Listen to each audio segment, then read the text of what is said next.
Okay, got a trade idea that love. It's a trade rumor, not even a rumor. It's just here's some realistic players that the Lions could trade for. We floated around the idea. Max Crosby was floated around. Patrick Surtain. Now these are blue chip star players that would cost the Lions, frankly, too much. Just especially the way Brad Holmes has been drafting would be too much. However, the Lions did lose Mosley to another ACL tear. And so this is interesting because the Lions are thin at corner and not really thin at safety. Luckily, we have players and Tracy Walker was able to step in. We've got some things there, but Brian Branch is still injured. So it really thin at corner, especially. And so here are some ideas that the Lions could throw at when you look at depth pieces, because you look at the Lions are going to be buyers or at least entertain the idea. And then you just look to the bad teams. What are the bad teams that just would make sense that they're going to sell? That's the Denver Broncos. That's why Patrick Surtain came up. But here's some other ideas. And these make sense. We're not, we just doesn't, I don't think it makes sense to go after a star and give up a bunch of draft picks, but we can go after some depth pieces. So Pride Detroit was all over this. We don't need to focus on just Surtain. And in the beginning of the article was talking about how the Broncos would be a seller. So who else on the Broncos, for example, right? Because the Bears are another bad team, maybe the Panthers. Who can you poach off of that team on a depth piece? So for example, Jaquan McMillan was an undrafted free agent last year. He signed with the Denver Broncos late last year and played well. And so it's like, all right, he's punched above his weight as a slot corner. Well said. The guy's playing better than you would expect, and he can come in and be something more than what we have, or just add depth to it. Now, I did see the Lions signed a corner to the practice squad today. But is there somebody that just gives us a little bit more of an edge in Jaquan McMillan? Now, this one is a good one. Um, Mathis is another guy on the Broncos that can give you something. He's struggling. It's like, who isn't on the Broncos? So you want to look, and this is where you use your scouting to really understand, hey, what is Mathis right now? Because on tape and with the Broncos, he's terrible. But if he came here, would it be any different? Then for safety help, you've got Kareem Jackson. And Kareem Jackson is that like 13-year vet. I think he's like 35. Yeah, he's 35 years old. A great career with the Texans, and then a long career with the Texans and a long 5-6 years with the Broncos as well. So there's a veteran guy, pro that you'd be bringing in as well. So these are the types of moves that I would expect the Lions to look for, and things that make sense versus trading 2 firsts and a future first and all that. Like I don't think that's what we want to do. Let me know in the comments. Do you think, hey, this is the window we go for a star, or hey, we're still in our window, but we just cannot mortgage the future with giving up big long-term first, seconds, thirds out there.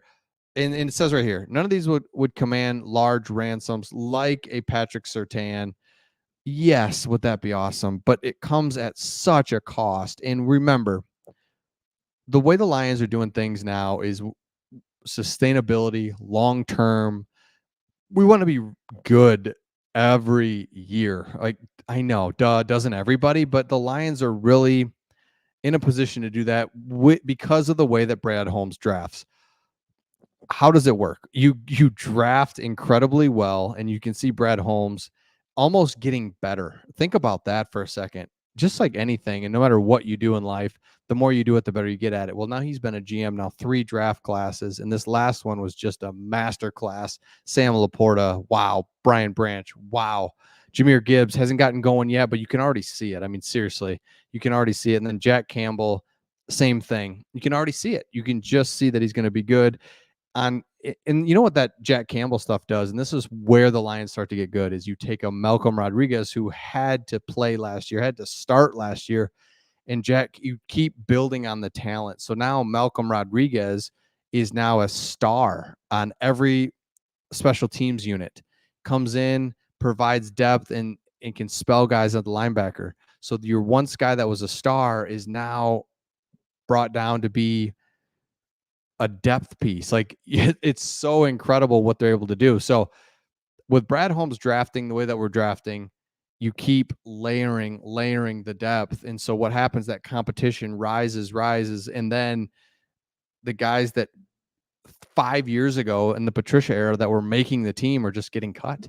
We've got other talent and more talent around it. So again, these are some ideas. I really love the Kareem Jackson. Now he's a safety. We don't need safety as much as corner, but Kareem Jackson is a professional pro that can come in and provide depth for the Lions that I really like. So again, you look at it here. Following Monday's loss to the Green Bay Packers, or by the Green Bay Packers, the Lions hold an early grip on the NFC North. Here's why this is so interesting. Yes, long way to go, but the Lions' schedule is easier than the Eagles and the Niners. Much easier. If you look at the Philadelphia Eagles schedule, they play the San Francisco 49ers, the Dolphins, the Bills, the Seahawks. I mean, just really solid teams. Whereas we are going to play the Chicago Bears twice. We play the Broncos. I mean, there's 3 victories right there. Even our game against a 3-1 Buccaneers team this coming week does not scare you. So, for that matter, the entirety of the NFC has proven itself top heavy. The Niners, the Eagles are undefeated, but the Lions are up there with them, as well as I think there's 4 teams. I think there's the Seahawks as well. That those 4 teams are going to start jockeying. The problem for the Seahawks is they play the 49ers still twice.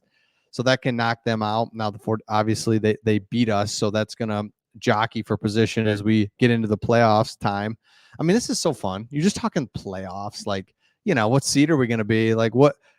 I mean, that's where we're at. So it's like, win the division. The other stuff will take care of itself, but we just got to keep going forward and take care of these divisional opponents. So Detroit is a clear place of need, a chance to strike this year and the opportunity. So in the coming weeks, there'll be sellers who have to motivate it to do business. Every situation is different. Take, for example, the Chicago Bears. Given their situation, poor October could see them denote or go different several different positions. So Jalen Johnson has performed well from this year. There's a guy. Would they trade within division? Who knows? Who cares? Maybe they do it. It's like within the division, it's like, just do it. Like, who cares? So there's another guy, Jalen Johnson. He's played well and he's on a bad team. So it's like, come on over. Let's go. So there's 3 or 4 guys there that just make sense. Depth pieces that we don't have to go out and get this crazy 5-star blue chip piece from another team that they're probably not going to sell anyway or trade anyway. And if they do trade it, it's going to be a lot of money. So, or a lot of draft capital and everything else. So let me know your thoughts in the comments on this one. Be looking for the Lions to make a trade, a sign. Something's going to happen because the window's open and we just have some areas where we need some more depth. Let me know your thoughts in the comments and we'll see all of you on the next one.